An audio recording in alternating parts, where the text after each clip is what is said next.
नमस्कार दोस्तों, OCN network में आपका स्वागत है। मैं हूं ओमकार चौधरी। आदि अचिंत जी का स्वागत कर लेते हैं। नमस्कार आदि जी, बहुत स्वागत है। नमस्कार। Thank you sir. आदि जी, ये रहस्य बताइए कि जब विमान में यात्रा कर रहे होते हैं डोनाल्ड ट्रंप, तभी उनको भारत से रिलेटेड मसले याद आते हैं, वहीं बाइट देते हैं और उसके बाद जो है चीजें वायरल कराई जाती हैं। हमारे यहाँ भी विपक्ष के नेता नाचने कूदने लगते हैं, उछलने लगते हैं। एक नया शिगुफा छोड़ा है और शिगुफा ये है कि भारत से डील हो चुकी है, बात हो चुकी है। अब ईरान से कच्चा तेल नहीं खरीदेगा, वेनेजुएला से खरीदेगा और चीन को भी वेनेजुएला से तेल खरीदना चाहिए। क्या है ये सब? थोड़ा-सा समझाइए ज़रा, क्या ग्रंथि है ये? पागलपना है सर और उसके आप और हकीकत क्या है? हकीकत क्या है? पागलपना है सर, ट्रम्प को जो बोलना होता है वो बोलता रहता है, उसको तो कुछ नहीं है, उसको अपनी एक विक्ट्री दिखानी होती है हर चीज़ के अंदर। वह उनका ना जो टीम का एक डायलॉग है, how do we get a win for Donald Trump? How do we get a win for Donald Trump? हर चीज़ में उसको अपनी विक्ट्री दिखानी है। भारत के साथ तो मैंने सर जिस दिन ये वेनेजुएला का गेम हुआ था, मैंने उसी दिन बोला था कि आप तेल खरीदोगे वहाँ से क्योंकि आपको पहले तो वेनेजुएला को 1 बिलियन डॉलर देना है। ठीक है, तो वो करना ही है। आप रिलायंस के पहले लेते थे, रिलायंस को बंद करा दिया था थोड़े टाइम के लिए। रिलायंस की जो उसकी जो रिफाइनरी है, वो इस तेल को बड़े आराम से रिफाइन भी कर लेती है और कम रिफाइनरीज़ होती हैं जो इस तरह का हेवी क्रूड को रिफाइन कर पाती हैं। तो इसके अंदर कोई सरप्राइज़ नहीं है सर। दूसरा चीज़ क्या है, इसके अंदर कोई सरप्राइज़ और भी नहीं होना चाहिए कि अगर ईरान में कुछ गड़बड़ होने वाली है, मतलब स्ट्रेट्स ऑफ होर्मुज़ में गड़बड़ होगी। अगर वहाँ पर गड़बड़ होगी तो हमको अल्टरनेटिव सप्लाई चाहिए सर तेल का। तो आप अगर देखेंगे कि ब्राज़ील के साथ अभी आपने डील करी है, गयाना के साथ आपकी डील है ऑलरेडी और वेनेजुएला के साथ आप कर रहे हो। तो अगर यहाँ पर कुछ गड़बड़ होती है तो आपको अपना घर तो सँभालना ही है। तो ये एक वो है। तीसरा चीज़ ईरान के बारे में उसने बोला कि भई ईरान से मत लेना ये वो एंड ऑल दैट। भारत ने 2018 के बाद ईरान से तेल नहीं लिया है, ऑफ़िशियली। ठीक है, अनऑफ़िशियली जो ब्लैक फीट में इधर-उधर जाता है वो तो अलग ही चीज़ है, बट 2018 से हमने तेल नहीं लिया है उनसे। तो ये मुझे समझ में नहीं आता ट्रम्प को कौन इन्फॉर्म करता है, कौन बताता है? क्योंकि सर इसके बताने और इसके बोलने की जो एक चीज़ है, आपको दिखता है ये पूरा सब प्रोपेगेंडा है और कुछ नहीं है। ये बस अपनी एक विक्ट्री दिखाना चाहता है, देखो मैं भारत को लेके आया यहाँ पर और ये वो। अब ये जो डील की बात कर रहा है, ये डील ट्रेड डील नहीं है सर। ये डील है सिर्फ़ ये वेनेजुएलन तेल की, ठीक है? अब इसको क्या है सर अपने लोगों को दिखाना है कि भैया मैंने वेनेजुएला में तख्ता पलटा है और जो भी चीज़ें करी है उसमें कहीं न कहीं मेरे को सक्सेस मिली है। तो देखो अभी भारत आके तेल ले रहा है वहाँ पर, वो बस दिखाने की कोशिश है और कुछ नहीं है। और उसको ये भी पता है हमारे घर में सर लोग बड़े बेवकूफ़ हैं इंक्लूडिंग द हमारे जो पॉलिटिशियंस हैं और जर्नलिस्ट हैं, इनको बिल्कुल भी अकल नहीं है और कोई रिसर्च नहीं करते, कुछ नहीं करते, बस वो एक उसने डायलॉग दे दिया, उसके बाद डिबेट मारनी शुरू हो जाएँगे।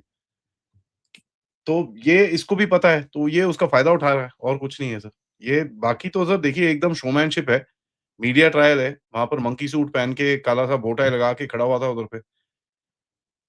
ठीक है, तो भारत को जैसे उसने फ़ोन करके बोला नहीं आपको तेल लेना ही होगा वहाँ से। अब लोग बोल रहे हैं भैया रशिया से तेल कम हो जाएगा, इतना तो वेनेज़ुएला बना ही नहीं सकता जितना आपको चाहिए। तो रशिया से कहाँ से तेल कम करोगे? और सबसे बड़ी चीज़ क्या है रशिया के आप ऑर्डर्स देख लीजिए ऑलरेडी, जो फ़रवरी के ऑर्डर्स अभी बैठे हैं, they are much higher than January. तो ये किस भगाने की बात कर रहे हैं मेरे को तो समझ में नहीं आता सर। अ, हमारे जो लोग हैं ये कहीं न कहीं सर बहुत एकदम से चले जाते हैं, एकदम से भाग जाते हैं। तो सबसे बड़ी चीज़ क्या है कि ट्रम्प एक पोज़ीशनिंग करने की कोशिश कर रहा है अगेन दोबारा से, ठीक है? और भारत में उसको ये पता है सर भारत के बारे में कुछ भी बोलेगा, तो एक मीडिया और ये पूरा हाइप होता है। और देखिए सर भारत के ऊपर प्रेशर तो डालेगा, उसमें कोई डाउट नहीं है। वो उसका काम है, आपका काम है उस प्रेशर को खेलना और ये प्रेशर टैक्टिक्स खेल रहा है आपके साथ। बाकी ये जब भी जहाज में खड़ा होता है India is doing this, India is doing that, India is doing this, India is doing that. अब सर उसका पागलपना है कि उसको इंडिया के आगे कुछ दिखता ही नहीं है। यहाँ पर हालत उसकी ऐसी हो रखी है, आप ये देखिए उसके जो गवर्नर्स हैं स्टेट्स के, जहाँ पर उनके एग्रीकल्चर के इश्यूज़ हैं, वो भारत में आके बोल रहे हैं, "साहब कुछ तो कर लो हमारे साथ प्लीज़ डील कर लो, कुछ कर लो, कुछ कर लो।" उसके बंदे यहाँ पर आके बात कर रहे हैं और वो बड़ी-बड़ी बातें कर रहा है। तो रियलिटी कुछ और है और ट्रम्प की दुनिया में कुछ और है। एक एक एक टर्म है अमेरिका के अंदर, ट्रम्प्स वर्ल्ड। ट्रम्प अपने वर्ल्ड में जीता है सर। वो उसकी दुनिया कुछ और है और असलियत कहीं और चलती है। बट सर ये जानने के लिए लोगों को बेसिक रिसर्च करनी चाहिए। क्योंकि हमारे देश में आप देखेंगे, ओह जी, now US will decide where we will buying oil from. साहब 3 साल से तो अमेरिका कोशिश कर रहा है डिसाइड करने की, आप तेल कहाँ से लोगे? 1 इंच भी बिल्कुल। आपने बदला हो तो मुझे बता दीजिए। तो आज क्या नया है कि भैया आप तेल बदल दोगे? कई लोग तो इतने इतने भारी हैं सर हमारे देश में, कहते हैं कि भई मोदी जी का नाम आया है एप्स्टीन फाइल में, तो अब मोदी जी जाके तेल ले रहे हैं वेनेजुएला से। मैं बोला भैया। हाँ, ये क्या है? ये जो कल रात से मैं देख रहा हूँ मोदी जी के वीडियो, एआई वीडियो बना करके उसमें नाचते गाते हुए ट्रम्प बैठा हुआ है, नेतान्याहू बैठा, उनके सामने मोदी के एआई जनरेटेड नाचते हुए फोटो। ये क्या बकवास चल रही है इस देश में? और खास तौर से ये विपक्षी दलों के आईटी सेल वगैरह इस तरह की हरकतें क्यों करने लगते हैं? सर इनको बेसिक अंग्रेज़ी नहीं पता। ठीक है? अगर इन्होंने पहली कक्षा या 5वीं कक्षा में अंग्रेज़ी पढ़ी होगी, वहाँ पर बड़ा क्लियरली बताते हैं कि भई सॉन्ग एंड डांस डांस का मतलब क्या होता है पता है? एक्चुअल सॉन्ग एंड डांस नहीं होता वो। सॉन्ग एंड डांस होता है क्रिबिंग, कि भई आप किसी की बुराई कर रहे हो। तो जो वो लिखा हुआ है, Modi was all song and dance about the US president, मतलब वो बोल रहा था ये पागल है क्या? और कौन-सा यूएस प्रेज़िडेंट? यही वाला। तो इनको मतलब बेसिक अंग्रेज़ी की इनको वो नहीं है और ये बेवकूफ़ बनाने की कोशिश करते हैं लोगों को। अगर आप गूगल करके देख लीजिए सॉन्ग एंड डांस का मीनिंग क्या होता है? It's cribbing. किसी की बुराई कर रहा है। तो मोदी जी तो एक्चुअली इसकी बुराई कर रहे थे 2017 में कि साहब ये क्या कर रहा है ये? और उस टाइम पे अगर आप देखेंगे फिर से ये पाकिस्तान को इन्होंने थोड़े पैसे-पूसे दिए थे। $400 मिलियन या $300 मिलियन कुछ दिए थे। तो उसके हिसाब से कुछ बोला होगा मोदी जी ने कि यार ये क्या कर रहा है? ये बेवकूफ़ है क्या? अब हमारे यहाँ पर ऑपोज़िशन को लगता है कि भई कुछ और तो मिल नहीं रहा सर। ठीक है? कुछ भी नहीं मिल रहा है इनको हाथ में। पीछे से गेम खेल रहे हैं योगी वर्सेस मोदी, ये वो सब गेमें इनकी शुरू हो चुकी हैं। बट एक्चुअल में क्या है इनका? कुछ भी नहीं है इनके हाथ में बोलने को। तो हाथ में बोलने को नहीं है, वहाँ पर एक नाम आया हरदीप सिंह पुरी जी के ऊपर इतना नाम आया कि ये वो है। सर आप उनका लेटर पढ़िए जो हरदीप सिंह पुरी जी का उसके अंदर है। प्रोफेशनल लेटर है, भारत के इंटरेस्ट के ऊपर बात कर रहा है वो। सबसे बड़ी चीज़ एप्स्टीन के बारे में हमको एक चीज़ समझनी है सर, वो एक एक्सेस एजेंट था। एक्सेस एजेंट का क्या काम होता है? एक्सेस बनाना, लिंक बनाना एक-दूसरे के साथ में। आप एक बड़े आदमी हो, मेरे को आपके साथ बात करनी है, आप एप्स्टीन एप्स्टीन को जानते हो, मैं भी एप्स्टीन को जानता हूँ। मैं बोलता हूँ यार बात करा दो ना। और सर यूएस में ये लॉबिंग और ये सब चीज़ें ये लीगल है। ये बहुत लीगल तरह से वहाँ पर काम किया जाता है। तो अगर मुझे जैसे मैं आपको बोलूँ सर ओमकार जी, आप ना इस आदमी को जानते हो, मेरे को इंटरव्यू करना है उसका, सर मेरा कनेक्शन करा दो। बिल्कुल। तो एक्सेस एजेंट है। अब वो एक्सेस एजेंट को एक स्टेप आगे लेके जाया गया है, जहाँ पर भद्दी अभद्र चीज़ें करके लोगों को वश में डाला गया है। और ये हमको दिखता है। जितने डॉक्यूमेंट रिलीज़ हुए हैं, उसके अंदर बड़ा क्लियरली दिखता है। एकदम गंदी, भद्र, अभद्र चीज़ें बात करी है वहाँ पर। मतलब बात करने को नहीं, मेरे को बोलने को नहीं होता कि क्या-क्या चीज़ें करी है इन लोगों ने। वो क्यों है? किसी की गर्दन पे चाकू रखने के लिए। कि भाई आप ये लाइन से इधर-उधर जाओगे तो ये चीज़ें ब सारी बाहर आ जाएँगी। ब्लैकमेलिंग है सर ये। इसको हम लोग बोलते हैं क्या, हनी ट्रैप। ये तो हनी ट्रैप एजेंट था। लोगों को उधर पे लेके जाता था अपने आइलैंड के ऊपर और बड़े उल्टे-सीधे काम होते थे वहाँ पर। डोनाल्ड ट्रम्प खुद फँसा हुआ है वहाँ पर। वहाँ पर ये मोदी जी को घुसाना चाहते हैं कि ओ जी, वो उसका देखो नाम आया है वहाँ पर। ओ भाई साहब उनका नाम आया है, आप पहले अपने जो शहज़ादे हैं उनका नाम देख लीजिए ना क्या लिखा हुआ है उसके अंदर। वो भी तो निकला है बाहर। जहाँ पर लिखा हुआ है कि भैया इसको कुछ आता-जाता है नहीं, ये बस टाइम पास कर रहा है वहाँ पर। लिखा हुआ है, अब बोलिए। उसके बारे में ये बात नहीं कर रहे।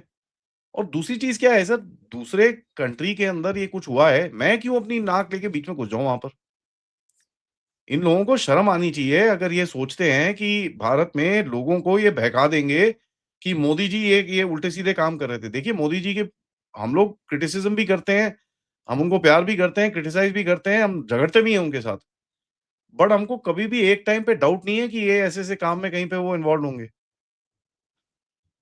ये तो बेवकूफ़ी है सर, ये लोग सोचते हैं कि भई कहीं पे कुछ तो ये पकड़ लो यार, किसी की तो वो बोलते हैं ना पजामे का नाड़ा पकड़ के भागना शुरू हो जाओ।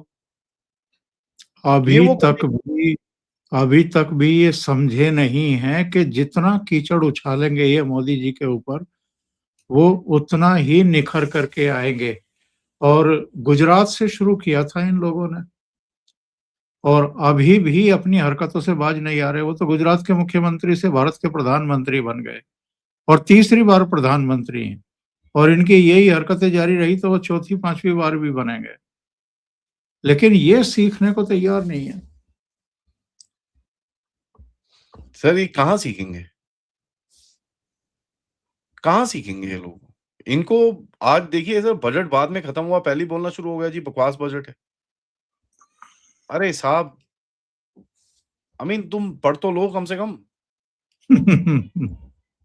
तुमने पढ़ा नहीं और बजट को साइडलाइन करने के टाइम पे आप यहाँ पर ये करने की कोशिश कर रहे हो। ठीक है जी? आप यहाँ पर बजट की बात नहीं कर रहे, बिकॉज़ ये क्या बताएँगे कि भई बजट में इतने पैसे डालें, इतने पैसे डालें, इतने पैसे डालें। बट ये क्या बात कर रहे हैं कि साहब वो हो ट्रम्प ने हमको लगता था कि भई ट्रम्प बजट लेके आएगा।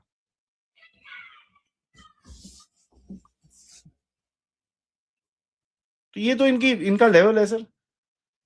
क्या बोल सकते हैं इनको आप? इनको बिल्कुल भी ग्राउंड रियलिटी के साथ में कोई कनेक्शन इनको दिखता नहीं है।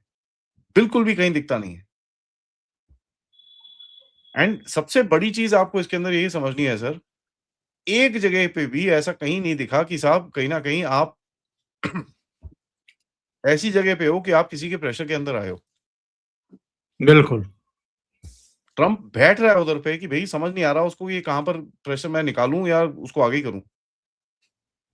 भारत के साथ डील के बारे में हर 2 हफ्ते में 1 हफ्ते में वो ओह जी बस अभी होगी डील, अभी we will do a massive deal with India. India की तरफ से आता है यहाँ से कि भैया हम तो नेगोशिएशन करेंगे और अब तो बिल्कुल, और नहीं करोगे सर, अभी तो यूरोप के साथ आपकी डील होगी, तो आप क्यों करोगे उसके साथ नेगोशिएशन? आप वहाँ जी करेंगे, करेंगे। आपका सबसे बेस्ट वाला बाबू जिसको 3 बारी सिगरेट की ब्रेक चाहिए होती है, 3 बारी चाय की ब्रेक चाहिए होती है, 2 बारी लंच की ब्रेक चाहिए होती है, उसको लगा रखा है आपने वहाँ पर। लगे रहे बेटा, नेगोशिएशन करते रहे तू। और वो लगा हुआ है आराम से।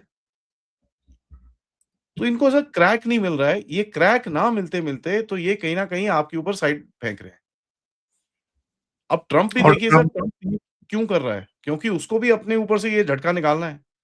ये जो एप्स्टीन का उसके ऊपर तमाशा आया है, उसको निकालना है, तो वो टॉपिक चेंज करता है ये करके। सही है। वो अपना टॉपिक चेंज कर रहा है और कुछ नहीं है, क्योंकि उसको पता है उसके ऊपर मुँह पे कीचड़ फेंकी गई है। अब वो कीचड़ को कैसे निकाले? वो किसी और पे कीचड़ फेंक दो तुम जाके। एक एक बड़ा एक बड़ा इंटरेस्टिंग सा गेम है, जहाँ पर हमको ये दिखता है कि साहब यहाँ पर बिल्कुल भी इनका कोई कॉन्टैक्ट रियलिटी से है ही नहीं। कहीं पे भी नहीं दिख रहा मेरे को। एंड जितना जिस तरह हल्का जितना हल्कापन इनका नेता दिखाता है, उससे ही ज़्यादा हल्केपन इनके प्रवक्ताओं की वाणी में और बातों में है, कोई गंभीरता नहीं है। कोई नहीं है सर। एक चीज़ आदि जी उठा के शुरू हो जाते हैं। जी, जी, जी। आदि जी, ये जो ईरान के चारों तरफ तमाम तरह के बेड़े पहुँचने का दावा ट्रम्प साहब कर रहे हैं, केवल जेस्चर ले रहे हैं, घेराबंदी करके उसको टेबल पर लाना चाहते हैं, अपनी बात मनवाना चाहते हैं या कुछ है इरादा के जिस तरीके से वेनेजुएला में मादुरो को ले गए, उसी तरीके से या तो इनको उठा लें। इनको उठाना इतना आसान भी नहीं है। ईरान इनके गले में अगर पड़ गया तो कम से कम इज़राइल को तो ले ही डूबेगा वो, बाकी को किसी को कुछ नुकसान पहुँचाए ना पहुँचाए। पर क्या करने का इरादा है ट्रंप का ईरान के हवाले से अगर बात करें? देखिए सर, इरादा बड़ा सिंपल है, कहीं न कहीं ईरान को टेबल पे लाके कहीं न कहीं नीचे करना है। रेजिम चेंज करके इनको कुछ मिलेगा नहीं और ये चीज़ इनको भी समझ में आ रही है। अगर आप इज़राइल की तरफ से देखें तो इज़राइल की तरफ से तो है कि भैया रेजिम को चेंज करो। अमेरिका वो चाहता नहीं है क्योंकि दुनिया में उसको बड़े जूते पड़ते हैं जब वो ऐसे काम करते हैं। तो वो कहीं न कहीं ईरान को वीक करना चाहता है। अब वो वीक कैसे करेगा? 3-4 चीज़ें हैं सर। या तो वो जो बेड़ा खड़ा इकट्ठा कर रखा है उससे मारना-पीटना शुरू हो जाए। दूसरी चीज़ वो कर सकता है कि साहब आप एक काम करो यार, इसको ना 3-4 जगह से जिहादी भर दो इसके अंदर। उसपे मेरे को ज़्यादा दिखता है कि भई बलूचिस्तान से, इराक से, सीरिया से, वहाँ से जिहादी इकट्ठे करके इधर पे भरने शुरू करेंगे ये लोग। उसमें मेरे को दिख रहा है कि कहीं न कहीं कुछ होने वाला है वहाँ पर। कल जैसे बंदर अब्बास में काफ़ी धमाके हुए हैं, 10-11 जगह और भी धमाके हुए हैं ईरान के अंदर, तो ये बेसिकली अंदर ईरान की जो स्ट्रक्चर है, सिक्योरिटी स्ट्रक्चर है, उसको वीक करने की कोशिश करेगा। उसको ऐसी वीक पोज़ीशन में लाके बात करेगा कि भैया अब तेरे पास कोई ऑप्शन नहीं है भैया, बैठ के बात कर मेरे साथ। कोशिश उसकी ये रहेगी, चाहे वो सक्सेसफुल होता है कि नहीं होता वो अलग चीज़ है। बट एक चीज़ हमको यहाँ पे भी दिखती है जैसे ईरान एक तो है बड़ा स्ट्रॉन्ग है, ऐसी बात नहीं है, बट उसके अंदर वीकनेसेस भी हैं और वो इन्फिल्ट्रेट हो चुका है। जिस तरह से पिछली बारी ईरान के लीडरशिप को और हमास की लीडरशिप को और उसके बाद दूसरी न्यूक्लियर साइंटिस्ट को जिस तरह से ठोका इज़राइल ने, आँख बंद करके मतलब घुसे और वहाँ पर टपा-टप एक-एक करके वहाँ पर लोगों को साइड करा, उससे आपको ये पता चलता है कि अंदर स्पाइस रख सकते हो आप और ये सब काम कर सकते हो आप। तो मेरे को कुछ ऐसी चीज़ें दिखती हैं जो अनकन्वेंशनल रहेंगी, जो रेगुलर वॉर में नहीं रहेगा और लास्ट में एक बोलते हैं ना एक वो ठंग करके मारने के लिए इसने ये जमावड़ा यहाँ पर रखा हुआ है। सबसे बड़ी चीज़ क्या है सर, ईरान को इनको बोलना है कि भैया तू तेल चाइना को नहीं बेचेगा। मेन वो चक्कर है। अब किस तरह इसको रोका जाए, ठीक है ना? उसका ये गेम है। क्योंकि 2 देश हैं सर, जहाँ पर 2 देश हैं जहाँ पर अगर आप देखेंगे तेल बिना डॉलर के बेचा जाता है। एक है वेनेजुएला, दूसरा है ईरान। दूसरे लोगों ने जुर्रत करी है लेकिन इतनी जुर्रत नहीं करी। थोड़ा बहुत बेचते हैं वो। तो उसको भी थोड़ा-सा ओए मत करो ये। अब वो भी करेंगे ऐसी बात नहीं है, पूरा 100% तो होगा नहीं। बट अमेरिका का वो गेम भी नहीं है। वो बोलता है यार जितना कम कर सकते हो करो उसको। तो वेनेजुएला को तो उसने साइड कर दिया, आज वो बोल रहा है भैया भारत ले लेगा, ये कर लेगा, वो कर लेगा। ठीक है, हमको क्या फ़र्क पड़ता है सर, हमको तो तेल चाहिए और अगर यहाँ पर आग लगने वाली है तो हम लेंगे वहाँ से। उसमें कोई गलत बात नहीं है, क्यों ना लूँ? बिल्कुल। दूसरी चीज़ वो ईरान को भी वो कोने में डालने की कोशिश करेगा कि भई तू तेल बिना डॉलर के नहीं बेचेगा। क्या ईरान मानता है कि नहीं, ये असली झगड़ा है। तो पूरी तरह वो भी नहीं मानेगा। कहीं न कहीं कुछ सेटलमेंट होती है, नहीं तो सिर तोड़ेंगे एक-दूसरे का ये। अब सिर तोड़ने में क्या होगा सर, पूरा रीजन फटेगा। वो उसकी आँच आपके ऊपर भी आएगी। वो पूरा रीजन फटेगा, यहाँ से लेकर पूरा इज़राइल तक रीजन फटेगा ये। तो देखना ये है कि क्या होता है क्योंकि इस टाइम पे अमेरिका अरब कंट्रीज़ के स्क्रू टाइट कर रहा है और कर पा रहा है। सऊदी अरेबिया ने बोला एक स्टेटमेंट डाला था कि भैया मेरे ऊपर से कोई जहाज नहीं जाएगा, ये नहीं जाएगा, वो नहीं जाएगा। कल एक कुछ रिपोर्ट आई है कि भैया अमेरिका ने $9 बिलियन के हथियार बेचे हैं सऊदी को, तो ऑब्वियसली सऊदी मान गया होगा कहीं पे बीच में। अब वो खुले में तो बोलेगा नहीं, मान गया सही। होगा। तो ये देखिए सर ये गेम है अमेरिका जो खेलने की कोशिश कर रहा है, जहाँ पर इसको अपना एक स अपने आप को थोड़ी एक्सटेंशन चाहिए और वो एक्सटेंशन इसको तब मिलेगी सर जब इस ये कहीं न कहीं ये 2 देशों को सीधा करेगा। क्योंकि मेन गेम चाइना का है सर। भारत को वो लड़ना नहीं चाहता आपसे, वो आपसे आपको कहीं न कहीं लाइन पे लाना चाहता है। बट चाइना तो लाइन से बड़ी दूर हो चुका है। तो वो चाइना को मतलब सीधा करना चाहता है। तो जो असली लड़ाई है सर वो भारत के साथ नहीं है, वो रशिया के साथ नहीं है, उसकी लड़ाई चाइना के साथ है। वो दिखाई भी दे रहा है, क्योंकि जी। ग्रीनलैंड वगैरह से लेकर के वेनेजुएला तक सब जगह जो घेराबंदी कर रहा है, पोस्चरिंग ले रहा है, वो चाइना को बैकफुट पे धकेलने के लिए। जी। तो आप जब इसको देख रहे हो, अब मैं आपको एक चीज़ बताता हूँ, जैसे वो पनामा है सर, उसके साउथ में जहाँ पर पनामा कनाल में 2 पोर्ट हैं जो चाइना के पास थे। ठीक है जी? अब वो 2 पोर्ट में कल पनामा की जो सुप्रीम कोर्ट ने बोला कि भैया भाग जाओ यहाँ से, ये चाइना के पास नहीं होगा, ये हम लोग ले रहे हैं वापस। बेसिकली सर चाइना का वर्चस्व कम करना चाहता है। किस तरह से उसको कम करना है, वो अभी आपको दिखता है कि उसके पास एक तो समय नहीं है, ठीक है? और दूसरा उसके पास स्पेस भी नहीं है इतना कि वो ये चीज़ें कर सकें। तो उसके पास समय नहीं है, तो फिर आपको दिखता है कि कहीं न कहीं वो टेढ़ी-मेढ़ी चीज़ें कर रहा है, जहाँ पर हमको समझ में नहीं आता ये कर क्या रहा है भाई? सबके साथ लड़ाई कर रहा है तू। ये इनका प्लान है। जो एक बंदा है इनके पीटर नवारो ने लिखा है, इनकी डॉक्यूमेंट में प्रोजेक्ट 2025 में वो लिखा हुआ है कि सबको सीधा करना है एक साथ, सबको ज़रा साइड में करना है हमको। ये एक तरीका है उसको थोड़ा-सा अपने आप को एक्सटेंशन देने को। क्योंकि उसको भी पता है सर उसका फाइनेंशियल सिस्टम बहुत, बहुत प्रॉब्लम में है। उसको चाहिए 3, 4, 5 साल जहाँ पर वो फाइनेंशियल सिस्टम को रीसेट कर पाए। अब वो अगर ये चीज़ें नहीं करेगा, फाइनेंशियल सिस्टम अगले 2 साल में रीसेट हो जाएगा, जहाँ पर उसको बहुत घाटा पड़ेगा। कोशिश उसकी है कि ये फाइनेंशियल सिस्टम रीसेट ना हो, जब तक वो ना पूरी तरह से रेडी हो इसके लिए। और चाइना उसके बीच में बहुत बड़ा एक स्पीड ब्रेकर है। तो आप देखेंगे चाइना की बत्ती काटनी शुरू करेगा वो चारों तरफ से। चारों तरफ से, वो बत्ती काटनी शुरू करेगा। कभी पाकिस्तान को उसने देखो सीपीईसी साफ कर दिया। म्यांमार में वो उनका सीएमईसी है, उसके ऊपर जाके बैठ गया है। सेंट्रल एशिया में कैस्पियन सी पे पहुँच चुका है, जहाँ पर चाइना की रोड और पाइपलाइन और ये सब चीज़ें जाती हैं। वेनेजुएला जहाँ से चाइना तेल लेता था, उसको ठप मार दिया इसने। ईरान जहाँ से वो चाइना नॉन डॉलर में तेल लेता था, वहाँ पर अभी ये उल्टे-सीधे काम करने की कोशिश कर रहा है।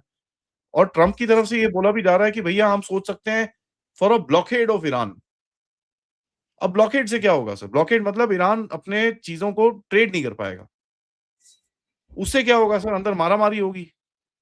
लोगों के पास खाने को नहीं होगा, पीने को नहीं होगा। फिर वो चढ़ेंगे गवर्नमेंट के ऊपर, फिर प्रोटेस्ट होगा, फिर वो सड़क के ऊपर बेवकूफ़ी होगी और उसका फ़ायदा उठाएगा ये। सऊदी बिल्कुल। अरेबिया के को प्रेशर डाल रहा है। अब यहाँ पर अगर कुछ होता है तो सऊदी अरेबिया का तेल भी फँस जाता है, यूएई का तेल फँस जाता है, बहरीन का तेल फँस जाता है, कुवैत का तेल फँस जाता है, कतर की गैस फँस जाती है। तो आपको भी दिखता है यूएई के साहब यहाँ पर आए क्योंकि उसको दिख रहा है यार यहाँ पर अगर सारा कुछ पंगा हो गया, ऐसा ना हो कि मेरे देश में खाने-पीने को ना हो। मोदी जी देख लेना यार प्लीज़, थोड़ा खाने-पीने के लिए जो चाहिए प्लीज़ भेज देना। तो वो बात करने आए थे यहाँ पर। और उसके बीच में मैंने जैसे बताया आपके चैनल पे भी पिछली बारी कि वो सोना देने को तैयार हैं आपको कि भाई सोना में बात करेंगे, क्योंकि इस टाइम पे ये सिस्टम को ट्रस्ट करना बड़ा बड़ा मुश्किल है। तो गेम यहाँ पर चल रही है सर। ईरान देखिए सर ऐसा है, ईरान जिस मर्ज़ी डायरेक्शन में जाए, चाहे लेट्स से अगर ईरान में ये ख़मेनी भाग जाता है और शाह बिठा देते हैं। आप जो भी कह लीजिए भारत का पलड़ा फिर भी भारी रहेगा। क्योंकि अगर शाह आएगा उधर पे, ठीक है? और उसको भी तो तेल बेचना पड़ेगा, उसको भी तो धंधा करना पड़ेगा। किसको बेचेगा सर वो तेल? अमेरिका क्या चाहेगा कि वो चाइना को तेल बेचे? अगर वो चाइना को तेल बेचेगा, वो डॉलर के अंदर तेल होगा, डिस्काउंटेड नहीं होगा और जो उसका तेल है, वो भारत भी ले लेगा। तो कहीं न कहीं पलड़ा हमारा भारी पड़ेगा इसके अंदर। बट एक लोगों का एक जो वो थॉट प्रोसेस है कि कहीं न कहीं अगर चाइना ये जो शाह आ जाता है इधर पे, तो वो शाह पाकिस्तान के साथ रहेगा और हमको प्रॉब्लम करेगा बाद में। बिल्कुल, इसकी बिल्कुल। कोई गारंटी नहीं है सर। 79 78-79 से पहले भी ये लोग पाकिस्तान को सपोर्ट करते थे। सर करते थे बट उस समय जो जियोपॉलिटिकल सिचुएशन थी ना सर वो अलग थी। उस समय अगर आप देखेंगे सऊदी अरेबिया भी पाकिस्तान को सपोर्ट करता था। यूएई भी पाकिस्तान को सपोर्ट करता था। ये लोग पैसे देते थे पाकिस्तान को जंग लड़ने के लिए। आज कौन देता है सर इनको? सऊदी ने तो अभी भी डिफेंस डील तो की ही है पाकिस्तान के साथ। ठीक है, डिफेंस डील करी है, अब defence deal sir one sided है कि भैया आपको कुछ पेपर में चाहिए। इतना इन लोगों ने प्रोपेगेंडा चलवाया ब्लूमबर्ग के हिसाब से कि भैया टर्की, सऊदी अरेबिया और पाकिस्तान की डील हो रही है। पता चला टर्की को सऊदी अरेबिया ने बोला भाग यहाँ से, कोई तेरे साथ डील-डूल नहीं हो रही। कल क्लैरिटी आई उसकी तो मैं हँस रहा था, मैं बोला अच्छा यही सोचा था मैंने। सऊदी अरेबिया क्यों बैठेगा टर्की के साथ? दोनों का तो वैसे ही एक बोलता है मैं लीडर हूँ इस्लामिक वर्ल्ड का, दूसरा बोलता है मैं भी लीडर हूँ इस्लामिक वर्ल्ड का। तो है कौन भाई लीडर हमको ये भी बता दो। सही है। हाँ, मुझे लगता है ट्रम्प के कहने से डील हुई होगी। सर लेकिन ट्रम्प बलूचिस्तान से जो खबर आ रही है आदि जी, 12 शहरों में वहां पर अटैक हुए हैं और दावा किया है बलूच आर्मी ने 84 पाकिस्तानी सैनिकों की को मार डाला उन्होंने फिर से। और अभी शहबाज शरीफ का बयान मैं देख रहा था, वो कह रहे थे कि इसके पीछे भारत है। उसके बाद भारत ने भी तो लात मारी है इनको। भारत ने भी तो लात मारी है। देखिए सर ऐसा है बलूचिस्तान यू नो कई रिपोर्ट्स ये कहती हैं कि पाकिस्तान ने अमेरिका को डबल क्रॉस करा है। तो अमेरिका ने आँख मारी बलोचों को यार ठोको यार कोई फ़र्क नहीं पड़ता, मारो इनको। बट मेरे हिसाब से एक थोड़ी-सी अलग डील है सर। देखिए क्या है, इस टाइम पे ईरान पे पूरी दुनिया का फ़ोकस है, ठीक है? पूरी दुनिया की मीडिया उसके ऊपर लिख रही है, आप भी बात कर रहे हो ईरान के ऊपर। जब फ़ोकस रहता है तो उसके साथ में अगर कोई चीज़ में ठुकाई-पिटाई चल रही है, गोलीबारी चल रही है तो ऑटोमैटिकली मीडिया इस तरफ देखना शुरू हो जाती है। सही। तो ये एक मीडिया गेम भी है सर। क्योंकि बलोचों को भी ये पता है कि साहब अच्छा ईरान में मीडिया देख रही है, तो एक काम करते हैं पाकिस्तान को ठोकते हैं, मीडिया वाले हमको भी देखेंगे फिर। और अगर आप देखें इस टाइम पे एएफपी से लेकर न्यूयॉर्क टाइम्स से लेकर सारी वेस्टर्न मीडिया बलोच के बारे में लिख रही है, कि भई यहाँ पर क्या हुआ ये? इनका मेन पर्पस था कि ये मीडिया का एक नैरेटिव चलाया जाए। और वो चलाने में ये कामयाब रहे हैं। और बड़ी क्षति लगाई है सर, 150 बंदे तक रिपोर्ट है कि मार-मूर के बराबर कर दिया है इन लोगों ने। तो यू नो मेरे हिसाब से तो बहुत ही बढ़िया है। अगर भारत को लेकर के इनके मन में डर है, तो मेरे विचार से ये डर अच्छा है। देखिए सर डर क्या है? मैं आपको बताऊँ ये बोलना क्या चाहते हैं? ये बोलना ये चाहते हैं कि देखो भाई हम तो हम तो विक्टिम कार्ड लेके खड़े हुए हैं, हमारे तो देखो यार कोई हमको कोई सुनता ही नहीं है ये बांग्लादेश की तरह हर चीज़ भारत का फ़ॉल्ट है। ठीक है? जहाँ पे भी कुछ हो जाए तो ओ भई इंडिया ने कराया है। तुम्हारे घर में मच्छर ज़्यादा आ गए इंडिया ने कराया है। तो ये तो सर इनका खेल है, ये ज़्यादा इसमें कुछ है नहीं।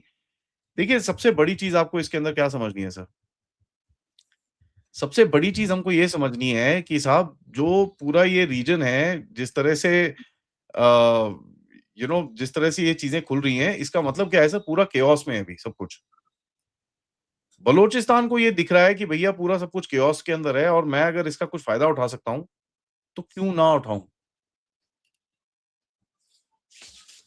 ठीक है जी? तो उसको भी ये दिखता है, उसको भी ये दिखता है यार अमेरिका भी बिज़ी है, पाकिस्तान भी बिज़ी है, इस टाइम पे ईरान का उल्टे-सीधे काम कर रहे हैं ये। तो यार बीच में मैं ज़रा यू नो बंदर लड़ रहे हैं, मैं ज़रा बिल्ली बन के बीच में रोटी रोटी खा लेती हूँ। इसके अंदर सही। क्या गलत बात है सर? बहुत बहुत बढ़िया है एक्चुअली इनकी स्ट्रैटेजिक प्लानिंग बहुत सॉलिड है इसका मतलब। है कि नहीं सर? तो अगर आपकी स्ट्रैटेजिक प्लानिंग इतनी सॉलिड है और आपको ये दिखता है कि भैया इस टाइम पे अगर आप कुछ करोगे और आप यहाँ पर कहीं न कहीं थोड़ा-सा अटेंशन अपनी तरफ ला सकते हो, तो क्यों नहीं? तो वो कर रहा है। उसके अंदर कोई डाउट नहीं है। लेकिन एक चीज़ सर सबसे बड़ी क्या है? सबसे बड़ी ये चीज़ है कि साहब पाकिस्तान का जो इस टाइम पे एक रोल है, अमेरिका ने जो रोल उसके लिए रखा है कि भैया तू मेरा ईरान पे हेल्प करेगा, मेरे को ये करेगा और मुझे ये चीज़ें लाके देगा, मुझे सब कुछ चीज़ें जो भी करना है मेरे को तेरे को करना है यहाँ पर लाके। पाकिस्तान के अंदर अमेरिका ने बेस भी 2-4 जगह के अंदर बेस भी बना लिए हैं। तो ये एक एक वो है और कुछ नहीं है सर। पाकिस्तान का रोल उतना ही है कि भैया तू जो मैं तेरे को बोलूँगा तू चुपचाप करेगा, बस खत्म। मेरे को तेरी कहानी नहीं सुननी, मुझे तेरा बात नहीं सुननी, मुझे तेरा रीज़निंग नहीं सुननी, मुझे तेरी ये नहीं सुननी कि साहब ऐसे मत करो, ऐसे करो। ना, मेरा प्लान जो है, वो मैं तेरे को बताऊँगा और उसके हिसाब से तू काम करेगा, खत्म कहानी। तो ये पाकिस्तानियों ने बड़ा एक आपको याद होगा, बड़ा क्लियरली बोला था कि साहब ज ज देखो जब ट्रम्प आया, हमने ट्रम्प को पीछे से सेट करा, हमने लॉबिंग करी, हमने ये करा, हमने वो करा। भारत देखो एरोगेंस के अंदर अपने यहाँ पर बिल्कुल भी कुछ कर नहीं पाया। भारत के पास बड़ी एरोगेंस है और वो उस चक्कर में भारत पीछे रह गया है। कितने हमने नैरेटिव सुने इसके बारे में। सारा टाइम यही बोलते थे कि ना जी देखो जी हमारा तो भैया ऐसा ऐसी चीज़ करी है हमने कि भई ट्रम्प हमारी जेब में बैठा है। आज यही लोग आके बोल रहे हैं कि साहब ट्रम्प हमारी जेब में नहीं, हमारे गले के ऊपर ऐसे पकड़ के खड़ा हुआ है वो। इस तरफ हिलेंगे तो हमारा गला दबेगा, उस तरफ हिलेंगे तो हमारा गला दबेगा। अब करें तो क्या करें? तो ये अभी होप कर रहे हैं कि इज़राइल मना करे इनको कि भैया अपने ट्रूप्स गाज़ा में मत भेजो, हमको नहीं चाहिए तुम लोग।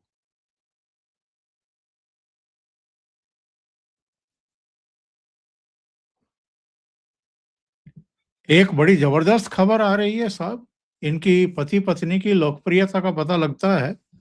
मेलानिया की एक डॉक्यूमेंट्री रिलीज हुई है और लंदन में एक टिकट बिका है।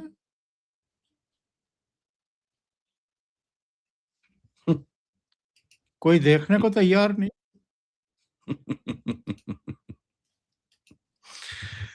देखिए सर लंदन के अंदर इनका बहुत बुरे हाल हैं।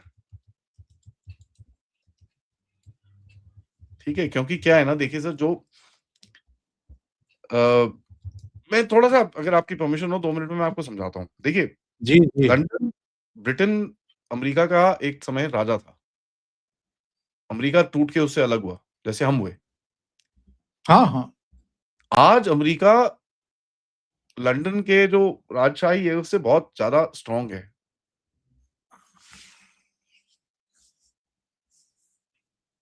बहुत ज़्यादा स्ट्रॉन्ग है। तो यहाँ पर जो जो झगड़ा चल रहा है ये 2 सिस्टम्स का चल रहा है। ये चीज़ हमको समझनी है। जो अभी एक पुरानी एस्टेब्लिशमेंट थी, वो अपने आप को खींच रही है, बोल रही है यार तुम हमारे साथ ये नहीं कर सकते। हाँ, हमको पता है पूरी दुनिया बदलनी है लेकिन जो तुम हमारे साथ कर रहे हो ये ठीक नहीं है। तो एक अगर आप देखेंगे कनाडा उठ के जाता है। अब कनाडा कहाँ पर रिपोर्ट करता है सर? कनाडा रिपोर्ट करता है इंग्लैंड को। कनाडा क्राउन के अंडर आता है। उसका प्रेसिडेंट जो है किंग ऑफ ल इंग्लैंड है। तो कनाडा उठ के जाता है चाइना, उसको डरना पड़ता है, फिर कनाडा इधर-उधर होता है, फिर वो कुछ बोलना शुरू करता है, फिर बोलता है मैं इंडिया जा रहा हूँ। फिर ट्रम्प क्या करता है, उठा के अल्बर्टा के सेपरेटिस्ट से बात करना शुरू कर देता है। तो ये 2 सिस्टम्स की लड़ाई है इस टाइम पे। ट्रम्प बोलता है भैया मैं तुम्हारा सिस्टम मानता नहीं, मैं तुम्हारे उससे काम नहीं करूँगा। बट चक्कर क्या है सर, ट्रम्प ने बेवकूफ़ी क्या करी है, ठीक है भाई वो पुराने सिस्टम को तो हमको भी कोई वो शौक नहीं है। लेकिन तुमने करा क्या पूरी दुनिया से लड़ाई लड़ ली। अगर इसने लड़ाई नहीं लड़ी होती भारत जैसे देश के साथ, रशिया जैसे देश के साथ, इसको ये सिस्टम बदलने में बड़ी आसानी होती। बट आज तुमने हमसे भी लड़ लिया, उससे भी लड़ लिया, उससे भी लड़ लिया, उससे भी लड़ लिया, उससे भी लड़ तो कोई तुम्हारे साथ खड़े होने को तैयार नहीं है इस टाइम पे क्योंकि पता नहीं यार ये कल पूछनेगा आज तो ये कुछ कर रहा है, कल पता नहीं क्या करेगा ये। कल पता नहीं कहाँ के क्या बोलेगा ये। तो ये थोड़ा गड़बड़ है एंड ये रोज गड़बड़ के नाश्ते से रोज नाश्ते से पहले उसको एक दुश्मन चाहिए, नया दुश्मन चाहिए। हाँ। एक को नाराज करके तब नाश्ता करता है।